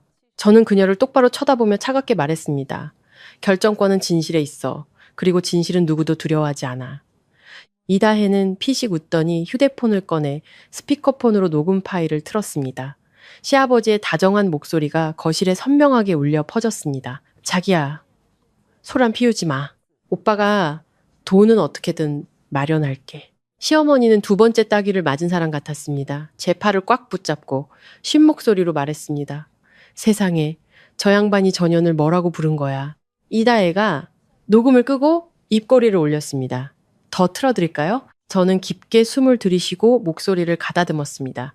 할 말이 있으면 들어와서 해. 하지만 이 집에 발을 들인 이상 말 한마디라도 잘못하면은 바로 경찰 부를 거야. 이다혜는 마치 자기 집에 들어오듯 문턱을 넘어섰습니다. 심지어 시어머니를 향해 뻔뻔하게 말했습니다. 사모님, 너무 긴장하지 마세요. 전 싸우러 온 게 아니에요. 제 것을 찾으러 왔을 뿐이죠. 시어머니가 이를 갈았습니다. 내 것? 이 집엔 내 것 따위 없어. 이다혜가 웃으며 시아버지를 흘끗 쳐다봤습니다. 사모님은 그렇게 말씀하시는데 우리 판석 씨 생각은 어떠세요? 판석 씨라는 호칭에 저는 소름이 돋았습니다. 그 뻔뻔한 호칭에 거실의 공기가 얼어붙었습니다. 민준 씨의 얼굴이 붉게 달아오르며 소리쳤습니다. 입 닥쳐! 시어머니는 분노와 굴욕감에 온몸을 떨며 남편에게 돌아섰습니다. 들었어요? 전현이 당신을 뭐라고 부르는지 들었냐고요? 시아버지는 고개를 푹 숙인 채 누구도 쳐다보지 못했습니다. 그런데 이 다혜는 방 한쪽 구석에서 이 모든 것을 침묵하며 지켜보던 저희 아버지를 향해 시선을 돌렸습니다. 그녀는 아버지를 잠시 보더니 태연하게 말했습니다. 아저씨, 저 그런 눈으로 보지 마세요. 제가 뭘 잘못했다고요? 저는 머릿속에 피가 거꾸로 솟는 것 같았습니다. 아저씨? 그녀는 저희 아버지에게 제 집에서, 제 앞에서, 제 시어머니 앞에서, 심지어 요람에 잠든 제 아들 앞에서 그렇게 불렀습니다. 아버지는 굳어버렸지만 이내 침착하게 말했습니다. 아가씨, 말을 가려서 하게. 난 자네 아버지 뻘 되는 사람이네. 이다혜가 어깨를 으쓱했습니다. 어머, 입에 붙어서요. 너무 까다롭게 구시네. 그녀의 입에 붙었다는 말은 그 자리에 있는 모든 사람의 뺨을 때리는 것과 같았습니다. 저는 한 걸음 앞으로 나서서 그녀의 눈을 똑바로 쳐다봤습니다. 돈 뜯으러 온 거야? 아니면 사람 모욕하러 온 거야? 이다혜는 비웃었습니다. 언니는 그걸 돈 뜯는다고 부르나 보죠? 저는 그냥 뒷수습이라고 부를래요. 저는 단도직입적으로 물었습니다. 3억 원 맞지? 이다혜가 가볍게 고개를 끄덕였습니다. 언니 똑똑하네. 시어머니가 울음을 터뜨리면서도 악을 썼습니다. 네가 뭔데? 뭘 믿고 그런 돈을 요구해? 이다혜가 몸을 기울이며 꿀처럼 달콤하지만 얼음장처럼 차가운 목소리로 말했습니다. 사모님 댁의 비밀을 믿죠. 사모님이 뭘 가장 두려워하는지 제가 다 알거든요. 시아버지가 갑자기 소리쳤습니다. 마치 마지막 남은 권이라도 지키려는 듯이요. 다혜야, 그만해. 이다혜는 시아버지를 향해 돌아섰습니다. 눈빛이 칼날처럼 날카로웠습니다. 오빠가 뭘 무서워해요? 이미 엎질러진 물인데. 그리고는 시어머니를 흘끗 보며 저를 소름 돋게 만드는 한마디를 던졌습니다. 조용히 끝내고 싶으면 돈을 주세요. 시끄럽게 만들고 싶으면 저도 상관없어요. 그냥 이 사진 몇 장? 사모님 지인들한테 실수로 보내면 그만이니까요. 시어머니는 얼굴을 감싸쥐고 흐느꼈습니다. 민준 씨가 그녀를 쫓아내려 하자 제가 손짓으로 막았습니다. 저는 똑똑히 알았습니다. 이다혜는 돈을 구걸하러 온 게 아니었습니다. 그녀는 이 집안 전체를 벼랑 끝으로 몰아 굴욕과 더 큰 굴욕 사이에서 선택하게 만들러 온 것이었습니다. 저는 시아버지를 보고 다시 아버지를 보았습니다. 아버지는 여전히 조용히 앉아 계셨지만 그의 눈에는 또 다른 고통이 서려 있었습니다. 딸이 시집가서 이런 더러운 꼴을 겪는 것을 봐야 하는 아버지의 고통이었습니다. 저는 이다혜에게 돌아섰습니다. 네가 판을 쥐고 있다고 생각하지? 너 한 가지 잊은 게 있어. 네가 이 집에 발을 들인 순간 너 자신도 빗속으로 걸어 나온 거라는 걸. 이다혜가 비웃었습니다. 언니, 지금 나한테 뭘 해보겠다는 거야? 저는 시아버지를 보며 제 자신도 놀랄 만큼 차가운 목소리로 말했습니다. 아버님은 내연녀를 구하기 위해 한 번 명예를 파셨죠. 이제 그 내연녀가 아버님 가족 전체를 팔아넘기려 하네요. 시아버지는 그 자리에 못 박혔습니다. 시어머니는 고개를 들었고 그녀의 눈에는 증오와 절망이 뒤섞여 있었습니다. 이다혜는 여전히 그 자리에 서서 마치 칼을 테이블 위에 올려놓고 상대방이 스스로 배기를 기다리는 사람처럼 태연했습니다. 그 순간 저는 깨달았습니다. 이제부터의 싸움은 목걸이의 행방이 아니었습니다. 이 뻔뻔한 여자에게 끌려온 가족이 진흙탕에 빠지지 않도록 누가 가장 정신을 똑바로 차리는가의 싸움이었습니다. 그리고 저는 저희 아버지가 다시는 이런 진흙탕에 끌려 들어오게 놔두지 않을 것이라고 단 한 번의 파렴치한 호칭으로라도 모욕당하게 두지 않을 것이라고 다짐했습니다. 그렇게 이다혜가 돌아간 후 저는 이대로 시어머니의 체면 타령에 휘둘리다가는 영원히 돈을 뜯기게 될 거라고 확신했습니다. 그들은 이미 우리의 약점을 알아챘고 약점을 보인 이상 끝까지 물어뜯을 것이 분명했습니다. 그날 밤 저는 잠을 이룰 수 없었습니다. 저는 한 가지 결심을 했습니다. 시어머니는 분명 반대하겠지만 이대로는 이다혜에게 끌려다닐 뿐이었습니다. 저는 작년에 저희 집 CCTV를 설치해준 덕수 씨에게 몰래 전화를 걸었습니다. 사장님, 급한 일인데 저희 집 시스템 좀 확인해 주실 수 있을까요? 덕수 씨는 제 다급한 목소리를 듣고 다음날 아침 일찍 오겠다고 약속했습니다. 다음날 아침, 덕수 씨가 도착하자마자 시어머니가 얼굴을 찌푸렸습니다. 기술자는 왜 불렀어? 이 집이 아직도 부족하게 망신스러워? 제가 단호하게 대답했습니다. 조용히 해결하고 싶으시면 누가 우리 목을 조르고 있는지부터 알아야 해요. 덕수 씨는 노트북을 켜고 CCTV 제어 장치에 연결했습니다. 만약 전원선만 뽑았다면 시스템에 기록이 남지만 원격으로 접속했다면 로그 기록이 남아있을 겁니다. 로그 기록이라는 말에 제 심장이 뛰었습니다. 원격 접속 흔적만 있다면 이 모든 것이 우발적인 사건이 아니라 치밀하게 계획된 범죄라는 것을 증명할 수 있었습니다. 덕수 씨는 잠시 화면을 들여다보더니 고개를 들었습니다. 사모님, 그날 복도 카메라는 단순히 전원이 뽑힌 게 아니에요. 그 전에 누군가 원격으로 접속해서 경고 알림을 끈 기록이 있습니다. 시스템 비밀번호를 아는 사람이란 뜻이죠. 시어머니가 숨을 헐떡였습니다. 원격 접속? 그럼 집안 사람 소행이라는 거야? 저는 시어머니를 똑바로 보며 말했습니다. 네. 그리고 그 비밀번호를 외부인에게 알려줬을 수도 있죠. 덕수 씨가 계속해서 말했습니다. 접속한 기기를 추적할 수 있습니다. 저는 그에게 카메라가 꺼져 있던 시간대의 기록을 확인해 달라고 부탁했습니다. 잠시 후 그가 화면을 보여주었습니다. 접속기기 목록에 낯선 기기 하나가 있었습니다. 민준 씨의 휴대폰도 시어머니의 것도 제 것도 아니었습니다. 이 기기가 오전 8시경에 접속해서 경고 알림을 끈 직후 전원이 뽑혔습니다. 시어머니가 떨었습니다. 그럼 처음부터 덫을 놨다는 거잖아. 저는 차갑게 대답했습니다.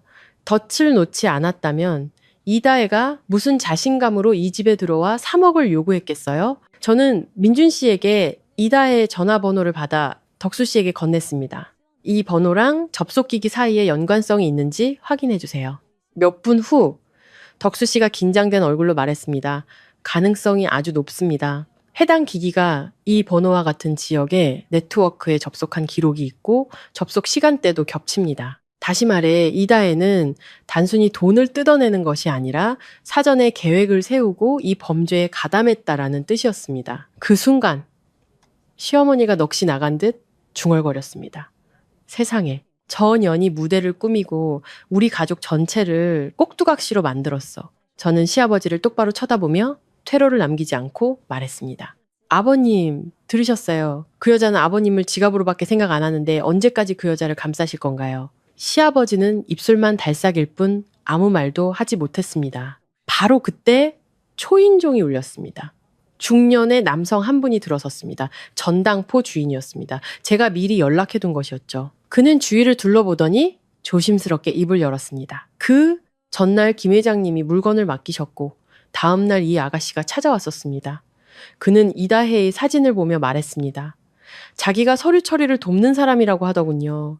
혹시 문제가 생기면 김 회장님 여동생이 연락할 거라고도 했고요. 시어머니는 남편에게 차 돌아섰습니다.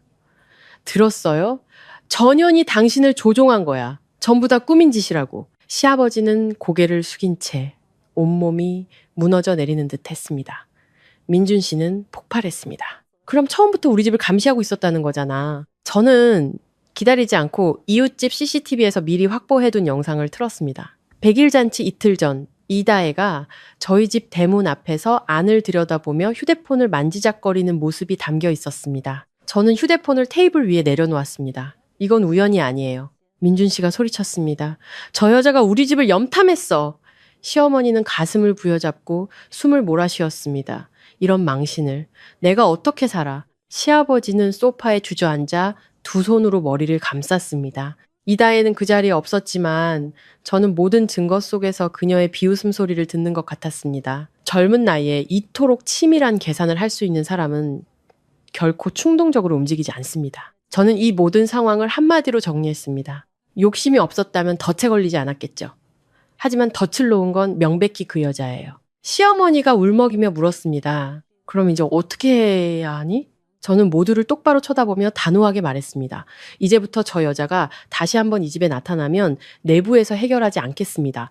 법대로 처리할 겁니다. 다시는 누구도 자신의 체면 때문에 저희 아버지를 진흙탕으로 끌고 들어갈 수 없습니다. 말을 마친 저는 아버지를 보았습니다. 아버지는 오랫동안 저를 바라보고 계셨습니다. 기뻐하는 눈빛이 아니었습니다. 마침내 딸이 스스로 바로 서는 모습을 본 아버지의 눈빛이었습니다. 그리고 저는 깨달았습니다. 이제 판세는 바뀌었다는 것을요.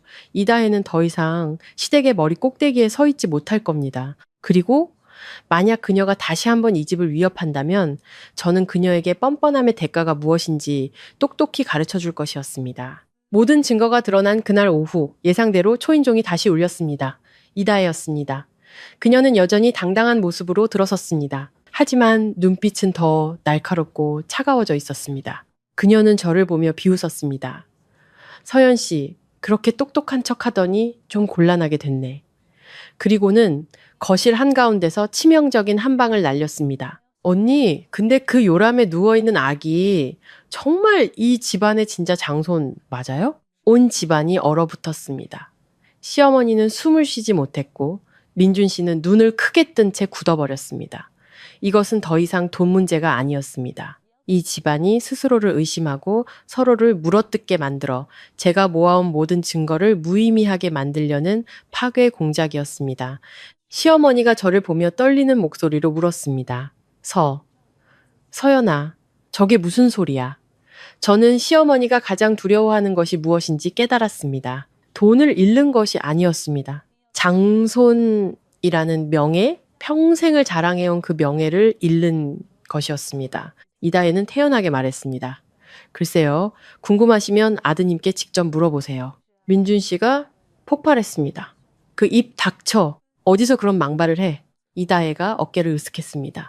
진실은 원래 사람을 불편하게 만들죠? 저는 알았습니다. 여기서 제가 흥분하면 그녀의 계략에 말려드는 것이라는 걸요. 그녀는 이 집안의 의심의 화살이 시아버지에서 저와 제 아들에게로 향하기를 바라고 있었습니다. 저는 깊게 숨을 들이쉬고 한 걸음 앞으로 나섰습니다. 제 목소리는 얼음장처럼 차갑고 단단했습니다.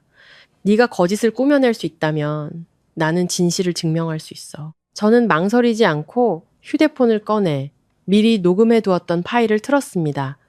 지난번 이다혜가 찾아왔을 때 제가 몰래 녹음해 둔 것이었죠. 그녀의 목소리가 거실에 선명하게 울려 퍼졌습니다. 사실 임신한 거 아니에요. 난 그냥 돈이 필요한 거고 오빠가 책임지기로 했으면 끝까지 책임져야죠. 녹음이 끝나자 시어머니가 비명을 질렀습니다. 이 사기꾼, 내 아들을 속이고 내 남편을 속이고 우리 집안 전체를 속였어. 민준 씨는 그 자리에 못 박혔고 시아버지는 어깨를 들썩이며 무너져 내렸습니다. 이다혜의 얼굴이 처음으로 하얗게 질렸습니다. 그녀는 제게 달려들어 휴대폰을 뺏으려 했지만 저는 단단히 붙잡고 놓지 않았습니다. 네가 직접 말했잖아. 나는 그냥 기록했을 뿐이야. 저는 그녀를 똑바로 쳐다보며 한 글자 한 글자 힘주어 말했습니다. 내 아들에게 의심을 퍼뜨려서 우리 가족이 서로를 죽이게 만들려고 했지. 하지만 너 한 가지를 잊었어. 네 입이 말할 때 다른 사람의 귀는 듣고 기계는 기록한다는 걸. 시아버지가 마침내 울음을 터뜨렸습니다. 한 남자의 명예가 완전히 무너져 내리는 소리였습니다. 그는 이다혜를 보며 울부짖었습니다. 다혜야, 어떻게 네가 나한테 이럴 수가 있어? 저는 그를 동정하지 않았습니다. 예순을 바라보는 남자가 결국 이런 더러운 계략에 무릎 꿇었다는 사실이 슬펐을 뿐입니다. 이다혜는 시아버지에게 악을 썼습니다. 시끄러워요. 젊은 여자 탐냈으면 대가를 치러야지. 내가 진짜 당신을 사랑한 줄 알았어요? 그 말은 시아버지의 마지막 환상까지 산산조각 냈습니다. 시어머니가 울부짖었습니다. 들었어요? 전현이 당신을 뭐라고 생각하는지. 당신은 저런 년 때문에 며느리 아버지한테 누명을 씌웠어. 이다혜는 마지막 발악처럼 차갑게 쏘아붙였습니다. 난 돈이 필요했지. 당신이 필요했던 게 아니야. 당신은 그냥 늙은 지갑일 뿐이었다고. 그 말에 모두가 침묵했습니다. 그리고 저는 이 모든 것을 끝내야 할 때가 왔음을 알았습니다. 아이를 무기로 삼고 저희 아버지를 모욕하고 시어머니를 짓밟은 저런 인간을 오늘 막지 못하면 내일은 더한 일이 벌어질 것이 분명했습니다. 그녀가 스스로 늙은 지갑이라는 말로 가면을 벗어던진 순간 그녀의 게임은 끝났습니다. 제가 그녀가 가장 두려워하는 것, 바로 증거와 냉정함을 쥐고 있었기 때문입니다. 그 후 저는 다시 경찰에 신고했습니다. 이번에는 떨지 않았습니다. 저는 협박, 무고, 주거침입, 사기 미수 등 모든 혐의를 명확하고 침착하게 진술했습니다. 시어머니가 제 팔을 잡고 애원했지만 저는 단호했습니다. 어머님, 제가 오늘 침묵하면 내일은 더 큰 굴욕이 찾아올 거예요. 이다혜는 경찰서로 연행되었습니다. 문을 나서기 전 그녀는 저를 돌아보며 말했습니다. 네가 이긴 것 같지? 인생은 길어. 저는 그녀를 똑바로 쳐다보며 평온하게 대답했습니다.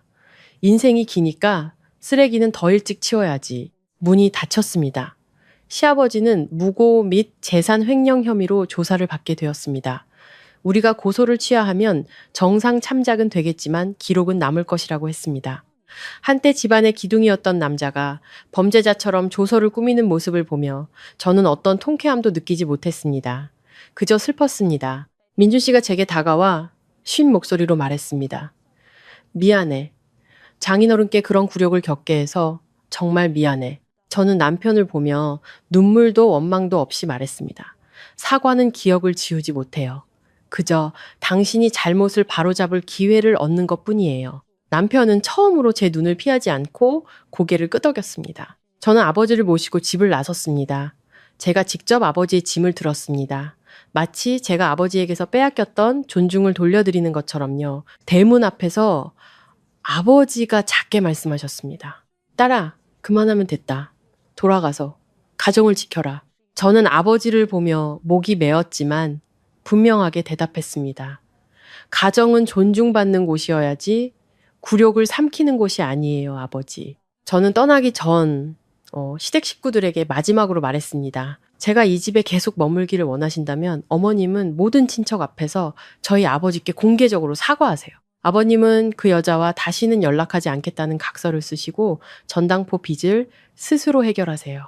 그리고 민준 씨, 당신은 경제적으로 독립해서 당신의 아내와 아이를 지키세요.